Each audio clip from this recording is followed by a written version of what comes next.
1952 में बाबा साहब अंबेडकर को चुनाव हराने के लिए कांग्रेस ने एड़ी चोटी लगाई थी। उनकी क्षेत्र की जो सीट थी, जो हिंदू बाहुल्य क्षेत्र थे, नॉन मुस्लिम क्षेत्र थे, उन्हें विभाजन का हिस्सा बना दिया गया, जिससे बाबा साहब भीमराव अंबेडकर चुनाव न जीतने पाए।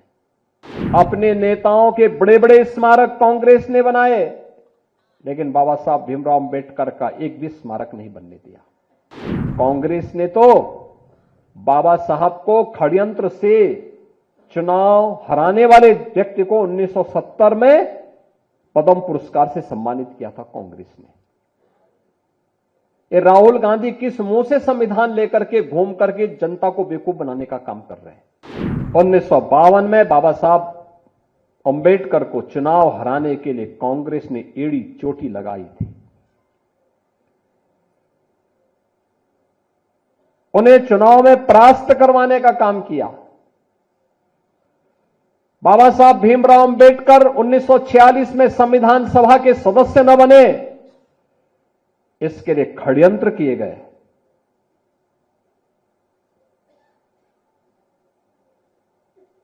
उनकी क्षेत्र की जो सीट थी, जो हिंदू बाहुल्य क्षेत्र थे,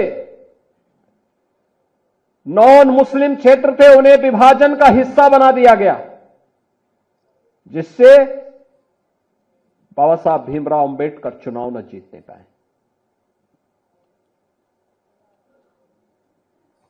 1954 में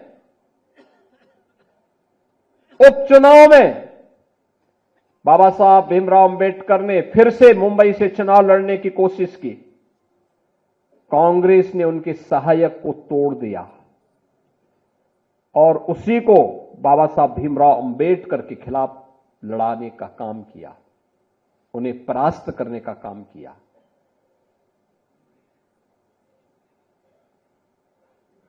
यानी कोई भी ऐसा षड्यंत्र कांग्रेस ने नहीं छोड़ा बाबा साहब भीमराव अंबेडकर को अपमानित करने के लिए। अपने नेताओं के बड़े बड़े स्मारक कांग्रेस ने बनाए, लेकिन बाबा साहब भीमराव अंबेडकर का एक भी स्मारक नहीं बनने दिया। एक भी स्मारक नहीं बनने दिया।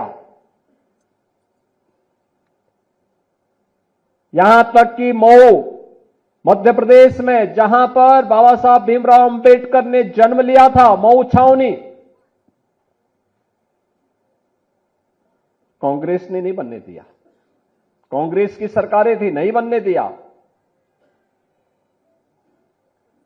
इंग्लैंड में रह करके, जिस भवन में रह करके उन्होंने अपनी उच्च शिक्षा प्राप्त की,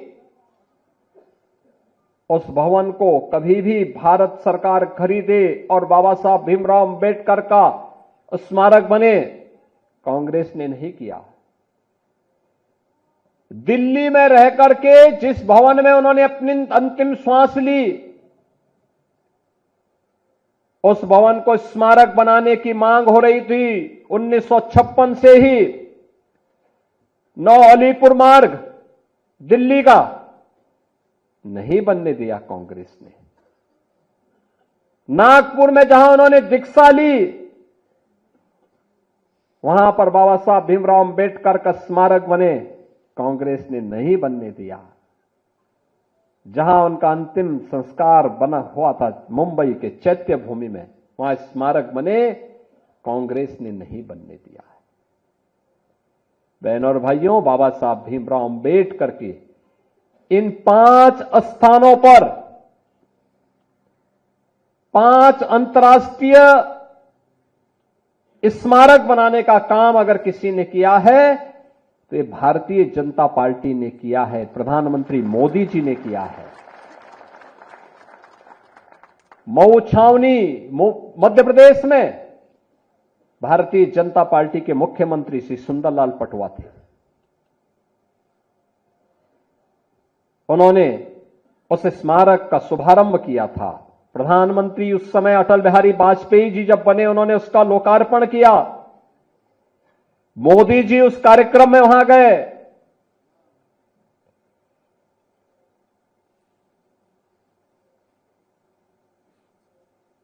मुंबई में, इंग्लैंड में, जहां पर उच्च शिक्षा बाबा साहब ने अर्जित की थी,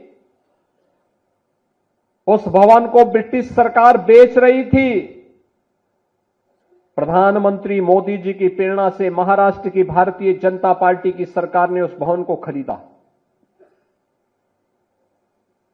बाबा साहब भीमराव अंबेडकर का वहां पर स्मारक बनाया और भारत से जाने वाले अनुसूचित जाति के बच्चों के लिए उच्च शिक्षा के लिए वहां पर एक केंद्र बनाया और स्कॉलरशिप की भी व्यवस्था इंग्लैंड में की है, बाबा साहब की स्मृति को बनाए रखने के लिए।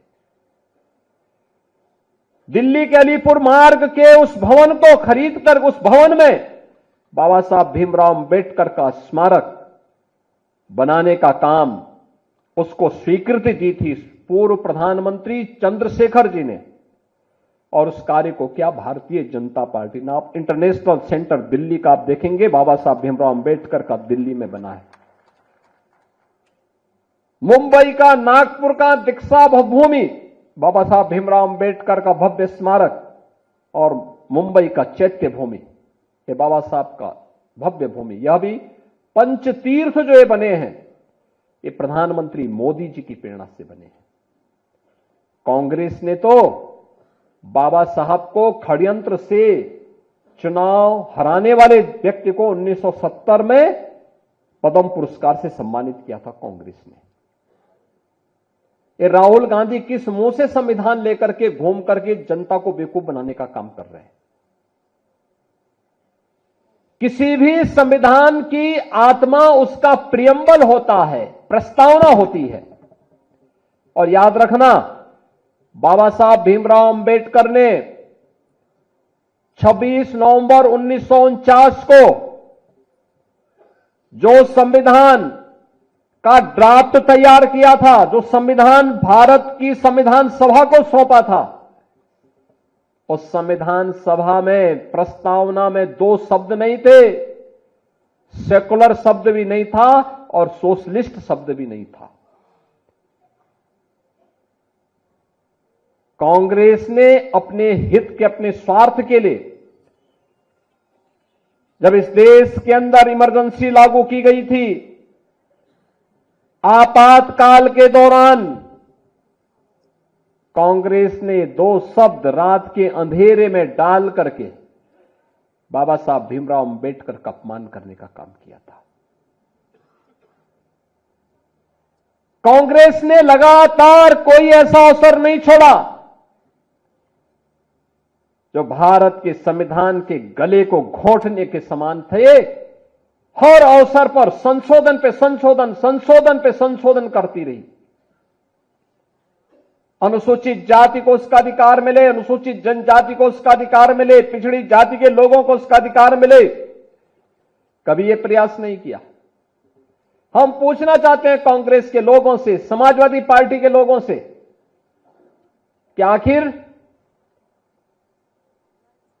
अलीगढ़ मुस्लिम विश्वविद्यालय में या जामिया मिलिया विश्वविद्यालय में अनुसूचित जाति, जनजाति या पिछड़ी जाति के नौजवानों को प्रवेश में भी और नौकरी में भी क्यों आरक्षण नहीं है?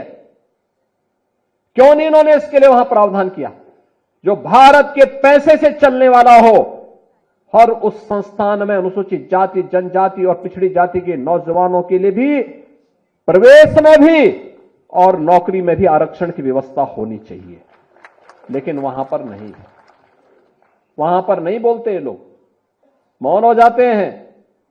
और यही कारण था बाबा साहब भीमराव अंबेडकर ने जब पहली संयुक्त सरकार बनी थी, और संयुक्त सरकार बनने के बाद जब उसके उपरांत पंडित नेहरू की द्वारा बनाई गई उस नेतृत्व में चल रही सरकार के कृत्यों को देख करके बाबा साहब भीमराव अंबेडकर ने उस समय इस्तीफा दिया था और कहा था, यह सरकार मेरी योग्यता के अनुसार कार्य नहीं ले रही है। मैं पहला भारतीय हूं जिसने अर्थशास्त्र में पीएचडी की है, शोध किया है, भारत के निर्माण में योगदान देना चाहता हूं, लेकिन मेरी कोई उपयोगिता नहीं करते। देश की महत्वपूर्ण उन समितियों में जो देश के विकास के लिए सहायक हो सकती है, उसमें मुझे कोई सम्मान नहीं दिया गया। मेरे अनुसूचित जाति जनजाति के लोगों के हितों के लिए, वंचितों के हितों के लिए इस सरकार के एजेंडे में कुछ भी नहीं है। यह तो केवल और केवल इस सरकार को विभाजन के बाद भी केवल मुस्लिम तुष्टीकरण की चिंता है, इसलिए मैं अपने पद से इस्तीफा दे रहा हूं। यह कहते हुए इन्होंने इस्तीफा दे दिया था। For exclusive and insightful videos, subscribe to our new channel ABP Live Premium.